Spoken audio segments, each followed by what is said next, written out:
Hey folks, it's about 11:30 at night, and I don't know what to tell you.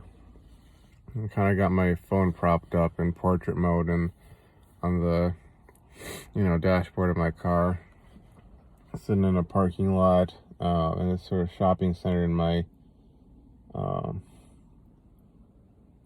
in the town that my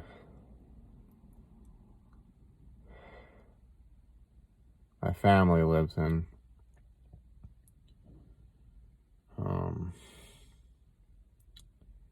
Still on NoFap, but that's not really the important thing right now, I guess you could say. We finally got my mom from the skilled nursing facility to see this, top-rated oncologist, and he didn't really have any really good news for us, I guess you could say.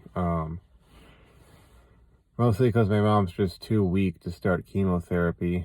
And he's a medical oncologist, so he doesn't really do surgery or radiation, anything like that. He does chemotherapy, and given how chemotherapy works, you kind of have to be, at a sufficient energy level and state of affairs, health-wise, to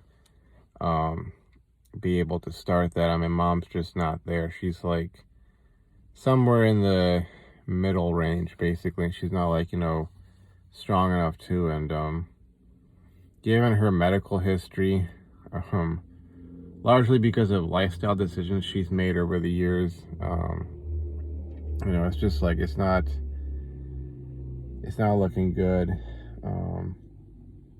They gave us about a month for her to like try and build up her strength, put on some weight, that sort of thing, and then maybe they try then. But when it's stage 4 pancreatic cancer, you really don't know how much time you have, and a month might just be too long. She might be gone in a month. She might be gone in 2 weeks or 3 weeks or a week, or could be days from now. I really don't know. We don't know how fast it's really going to spread, or it's going to settle into some new organ system and that sort of deal. And once again, like I know I probably sound like I'm talking about this super unemotionally. I don't know how well the speaker's taking up my voice, which is why I'm kind of trying to adjust this. But I don't want to knock this over. It's gonna fall over as I can stand up.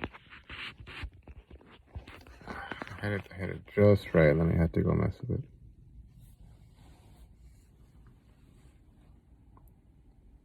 Suppose if I stay perfectly still, it won't fall over. Maybe I'll have to re-record. I don't know. But I've had my times where I've cried my eyes out and that sort of thing, and I spent some time talking to my grandma, who's basically like my only support network right now. She's due to turn 93 tomorrow, and original plans was obviously to fly out there and spend that with her. But then this stuff happened, and it's been like just rushing around here and there and everywhere in between to try and make sure that we can do whatever possible to try and make sure that my mom would get better. But let's see if I can get this lodged, and maybe that'll be better. Get my mom the best treatment as possible with the hopes of turning this around. But like, it's sort of like her lifestyle is finally really caught up to her. There were so many times before where she could have gone, and because of medical treatment, because of attention paid to her health by my dad and the rest of the family, we were able to get her through that. But like, cancer is too much for us, it looks like. Because like, I mean, several months ago she came back from double pneumonia somehow, and then a few months go by and this shows up. And I don't know if it was a case of like the cancer had been building up for years, and then that pneumonia took out her immune system for long enough to give it, you know, a window of opportunity to break out. But I'm filled with like a whole different mix of emotions, because like, you know, this time around I've, you know, been there pretty much every step of the way. And you know, you look at your mother and you remember, I mean, there's a lot of bad times in the past from her behavior and that sort of thing. And so it's kind of like I don't forget those things. And I think remembering that kind of helps me keep perspective on things. So I don't go too far over to, you know, off the deep end. But you also remember the times of her just being young and vivacious and so full of energy, and she just kind of looks like a shell of herself. And you know, she's dazed and confused, and she's fatigued, and she's in pain, and you know, you just feel like so emasculated. You can't do anything. You can't really do much to you know, heal her or save her or protect her, because you can't protect her from the consequences of her own actions. And you're just like sitting there trying to do whatever you can, and giving her as many hugs as you can, and you know, giving her as many, you know, you could say as many, you know, kisses as you can, and just kind of comfort her. And you know, if the nurse is there, you know, or you know, you go find the nurse and you know, try to get them the pain medications or the nausea or the anxiety medications and that sort of deal. And it's just like that only treats the symptoms. It's not really like stopping the disease. And she's just so weak and worn out, and you're just having to sort of watch your mother fade away, you know, watch her die. And I don't know, it makes you think back over all these years that before this, you know, and how, like, you know, how I fought with my parents to try and, you know, get her off the alcohol. And you know, my dad now wants to blame himself for everything. I mean, he definitely was an enabler, but he wasn't, you know, responsible for for every little thing. But you know, how he would go behind our backs and get her that sort of stuff. And I honestly, I'm pretty well convinced that the alcoholism is what's caused this, you know. It's a major carcinogen, you know, it's a major risk factor, I should say. Just like smoking. And it's the one thing that she could never, you know, give up. And I'm the one person in the family who, you know, never went down that path, you know. Whether it came to alcohol or smoking, and I, you know, tried to set a better example. I tried to push for them to change their lifestyle, and they didn't want to. And it's kind of like you're being forced to suffer because, you know, this is your mother. And I don't know if she understands that I do love her, and I always will. And you know, it's like you're in your 30s and you're thinking like, you know, the classic I thought we had more time. I thought, you know, she'd be in her 80s or her 90s, you know, and it would make sense. It would make sense in the right way, that, okay, she got to live out her life, you know, and I've had the time to turn my life around and establish myself. And, you know, hey, got married, have kids, you know, her grandkids got to meet her, that sort of a thing. And now you're looking at it going like, she's probably going to be gone in like 6 months at most. And it's not going to be some sort of one day she's there, next day she's gone. It's going to be this like decline into just, you know, dissipation and death. And, you know,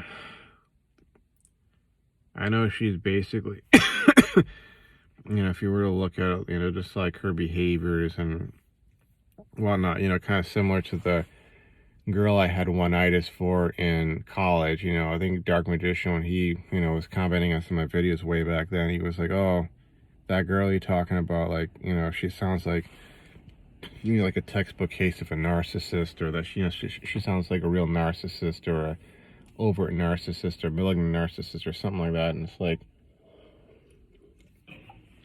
my mom has so many of those character traits. I say she's probably more of a covert narcissist.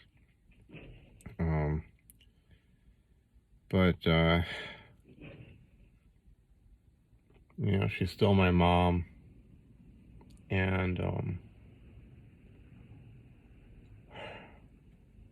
like I said, it's like you're being forced to suffer because you happen to be born into this family, and this happened to be your mother, and she did enough things to like generate love in you for her.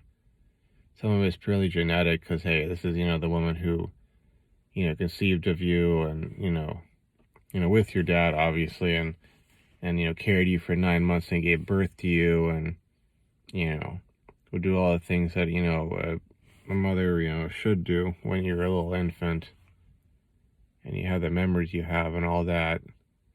But it's kind of like, well, I know that she loves me and has always loved me, and even beyond the grave she'll still love me, if one were to believe in those sorts of things.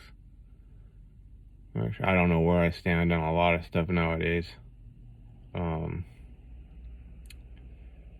But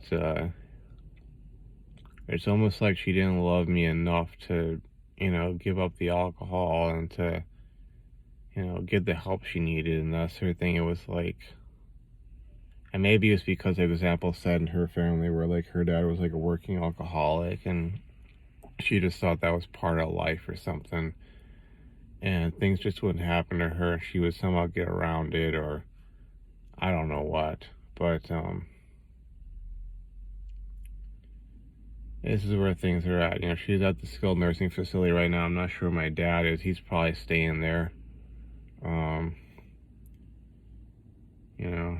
I got other things that I do need to do, taking care of this and that, but it's kind of like, as much as I want to do well on those things, like classes I'm taking, and probably get into looking for a job and finally applying for unemployment and that sort of deal, like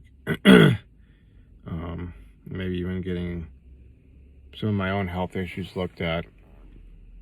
It seems like it's so much of a distraction, and I don't know. On the one hand, I don't think the grief has fully hit me. It's probably gonna take until like those last days or weeks or so before she dies, maybe even the moment she dies, to really fully hit me. Because on the one hand, when you're the son of a narcissistic mother, you get to a point where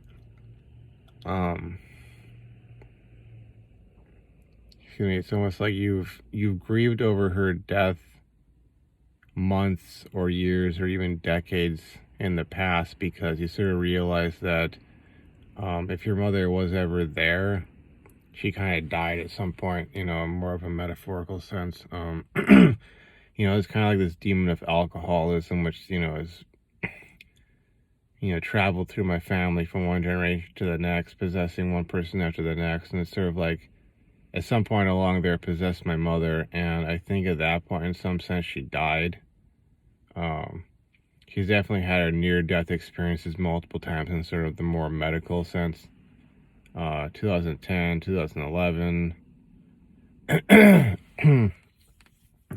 sort of a long road to recovery from there, only to end up having yet another near-death experience earlier this year, and then now there's this one, which is probably the final one, the final nail in the coffin.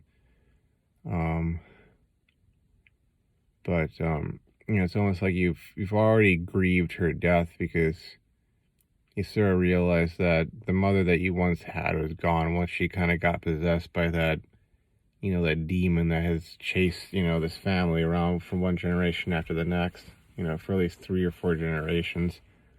And so you've grieved over that, but then you kind of continue to grieve over it, and it's sort of like when they do die, as much as you may grieve for what may have been, you definitely grieve more for what could have been. And You know, as screwed up as as it is to say, I've realized, and this is something that you know, I had to sort of read from other people's perspectives who had dealt with similar things, and then kind of go, huh, does that sound like my situation? And it's almost sort of like a twisted sense of relief that, you know, it'll all be over soon. There won't be any more of those fights. There won't be any more of that drama. There won't be any more of the name calling and the cajoling and the thievery, you know, like where she would steal money from family members to go buy alcohol. There won't be any more middle of the night trips to the hospital in the back of an ambulance, you know, having to ride along with her, or um, having to ride along with my dad as we follow the ambulance there. There won't be any more of, you know, the disruptions and the chaos and the, you know, the pain and the anger and the trauma of that. But, you know, on the other hand, it's just kind of like, it's still messed up that, like, that is the best that you can get from this, you know, is that, oh, it's over. It's like, so much of this stuff did not have to happen, you know. And my mom saw her grandfather, and I think also her grandmother, and, you know, my grandpa's branch of the family, you know, struggle with alcoholism. And you know, I'm of the opinion that it shortened their life significantly. I think they died from like kidney failure, which I think that was brought on by, you know, chronic alcoholism. And then she saw my grandpa die when he did, 66, you know, World War II, United States Navy veteran, member of the Greatest Generation, you know, machine gunner in the Navy, you know, aerial machine gunner. I think he was on a PPY Catalina, from what I understand, you know, maybe it was a different aircraft, you know, but I think that was probably what he was on, you know, flying out there over the Atlantic, hunting Nazi subs and, you know, fighting those, you know, those demons in, you know, human form, and, you know, basically being like a hero, you know. And she saw him go like that, and it's just kind of like, I don't know, did she think that that can ever possibly happen to her, that she can ever fall to that, you know, that can ever come back and get her? Did she think she was like above that or something? She never did anything about it. She never got the help she needed. And she just, you know, she chose this sort of path, and it's like, if there's still anger that I hold, it's the fact that, like, you know, so many of these things that we're suffering through because, you know, they thought that price was worth it. You know, whether it was, you know, my dad deciding to bring his scumbag family over here through chain migration to have them live in our house and just let them run wild, and, you know, what my dirtbag cousin did to my sister, and what he, you know, tried to pull on me, and the damage that was done to our lives, and how much disarray we were after that.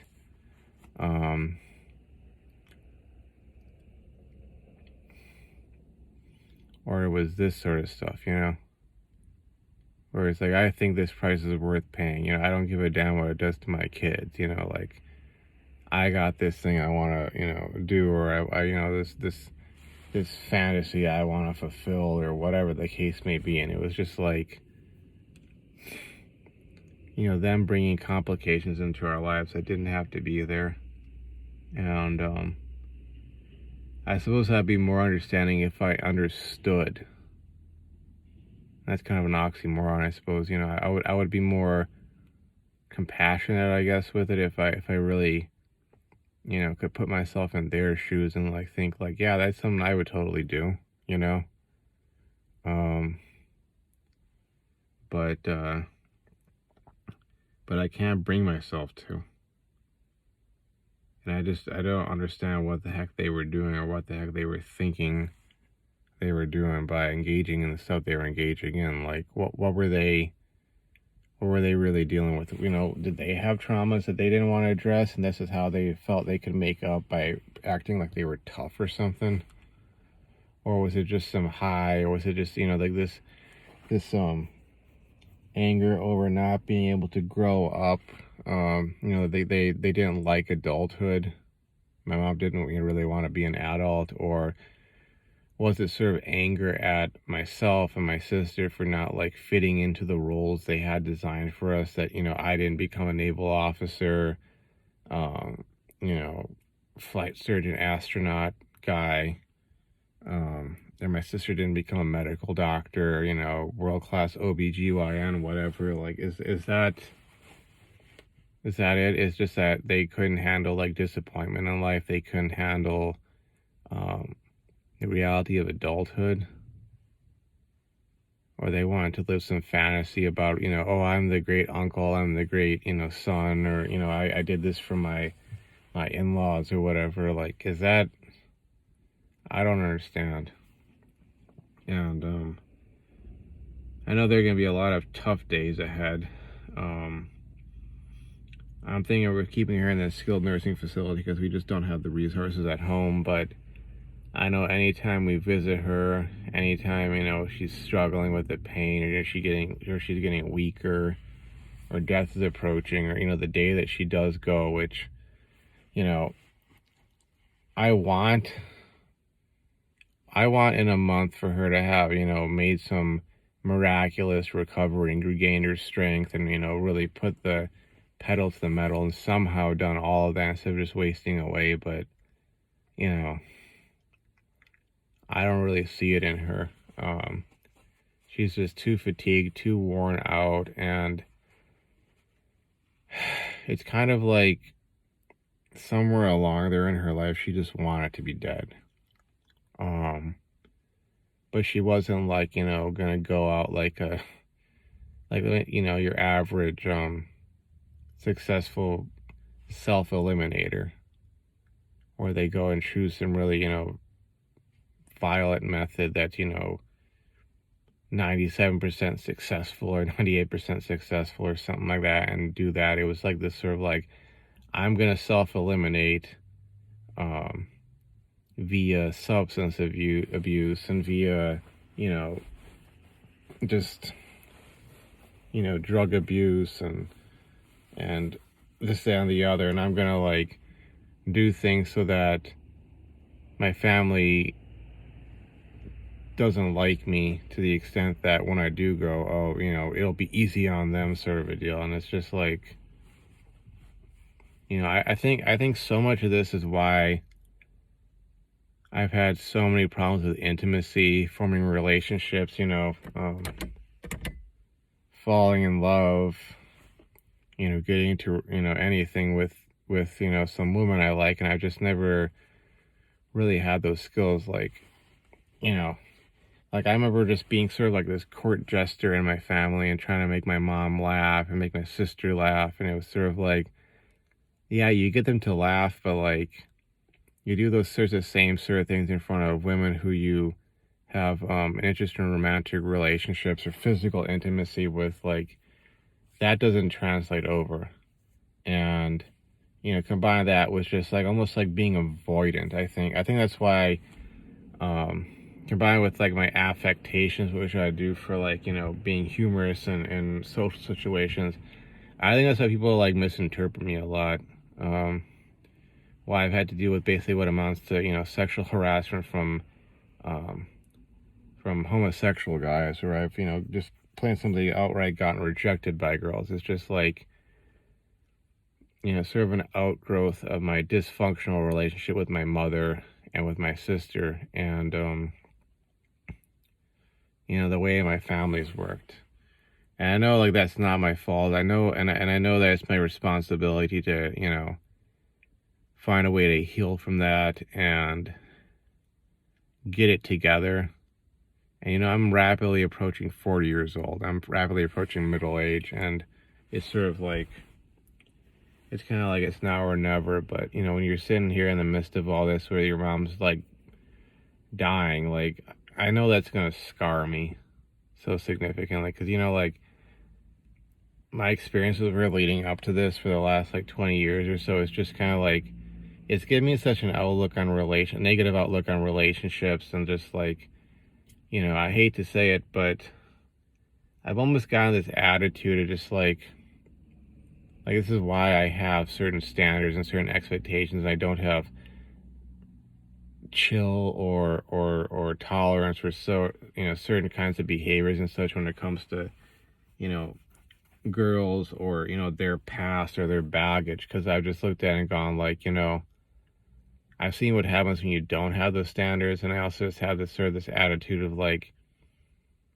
and I've had to deprogram from this, trust me, like I think I've talked in the past about like how when I've dealt with girls who would apologize to me for their bad behavior towards me, we have sort of a mutual apology of, hey, sorry about this, sorry about that, whatever. We'd make amends. Like, first, so many times it would feel weird because, hey, my mom, my sister never apologized. They never own up to anything. I'm always the scumbag who's at fault for everything in their eyes, sort of a thing.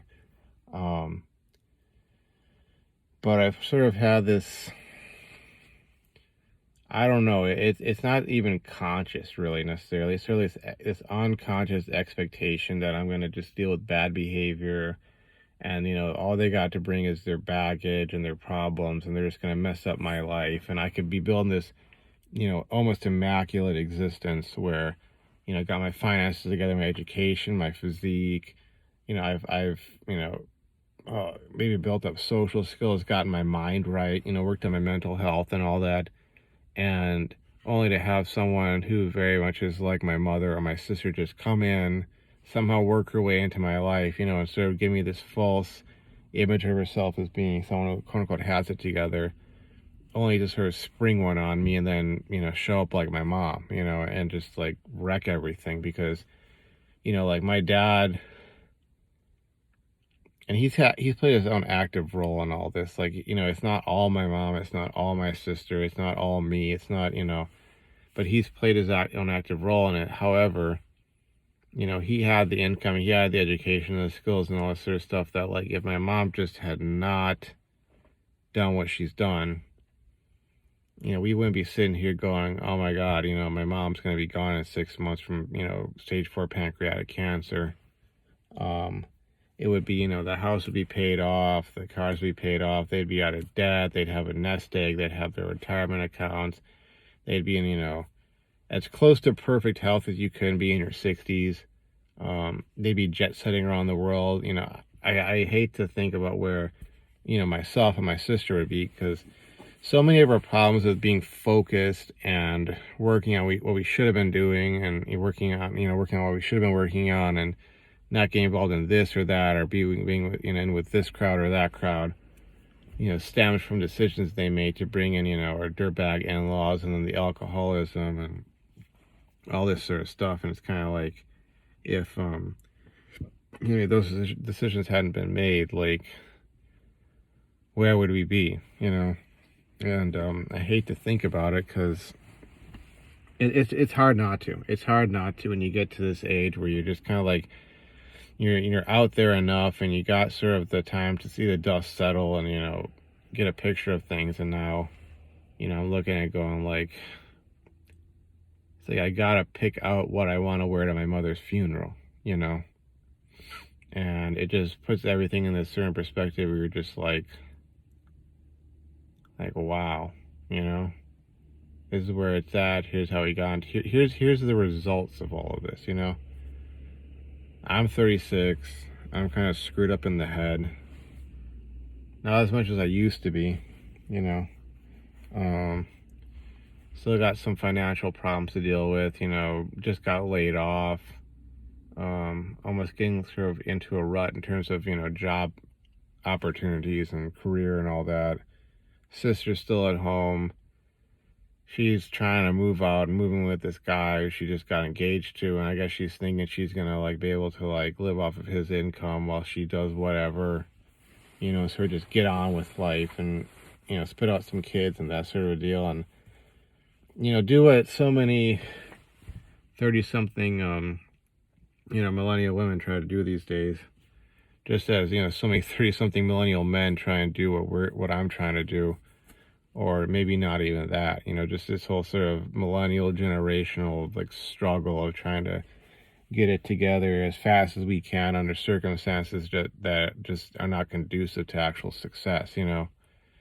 Now to look back at the golden age that the boomers were born into and grew up in, came of age in, and, you know, had all the opportunities they had to just build so much, and how they just wrecked so many of their opportunities. Not everyone, you know, these different generations did that, but, you know, as sort of a, you know, some of the pluses and minuses, you know, and this is the set of circumstances we're under, and I don't know. I don't know how I'm able to talk about this rationally right now, because I just kind of feel backed into a corner right now. And, you know, sort of like the reason I couldn't stay in the house is just I was going to end up pacing back and forth through the hallway, trying to watch this or that on YouTube, try to read this or that for my classes, try and do something. And it just, you know,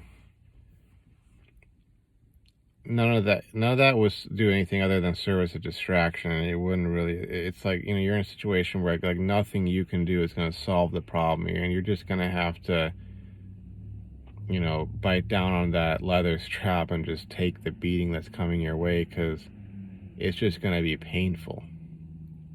And all because, you know, all because somebody else decided to keep on making that bad decision, and it didn't matter, like, you know, how many times bad things happened, they had to keep on pushing it. And, you know, it's kind of like decisions were made for you and your path in life, and you're just like, I don't know.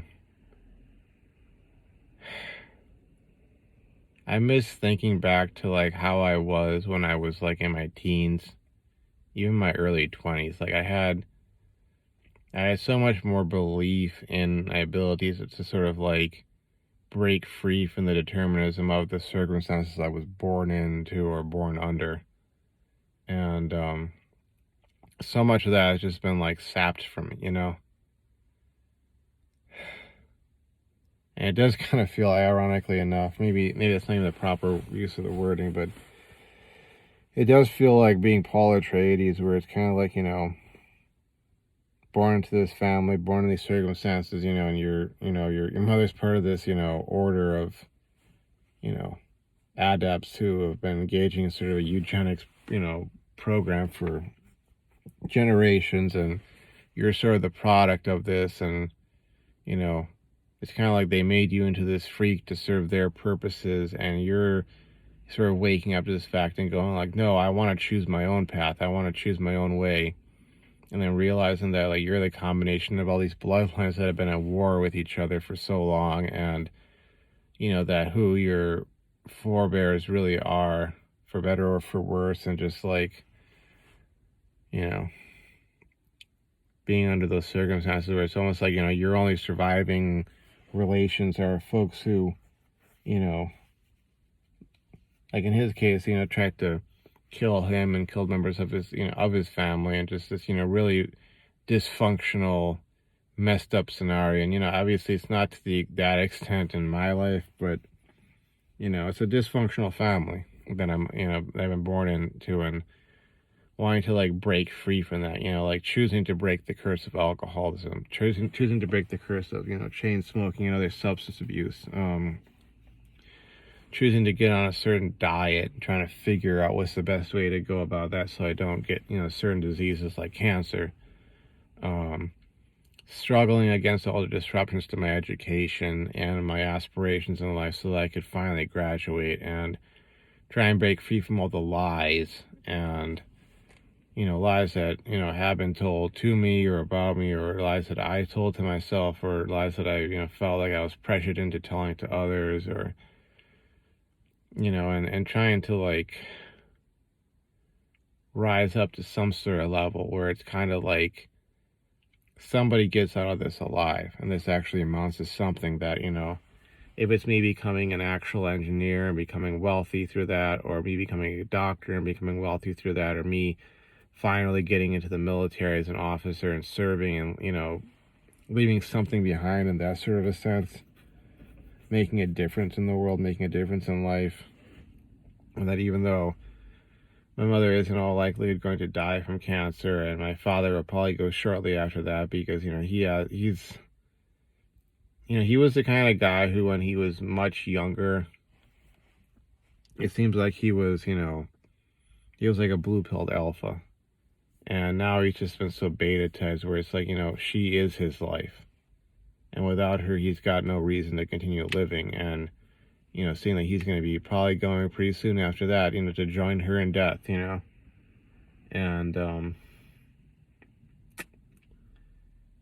there goes your anchor in the world, that each member of your family that passes on, whether you loved them or hated them, whether they were good to you or evil to you, bad to you, whatever, or, indifferent, it's kind of like you get more and more alone. And I'm trying to battle my way out of this. And, here I sit under these circumstances. But anyways, enough of my rambling. I'm going to finish this up and then upload it. And, eventually maybe I can start making videos on some other sort of topic, because that's where I'm gonna drive myself insane if I just keep on about this when it's something that I can't do anything about.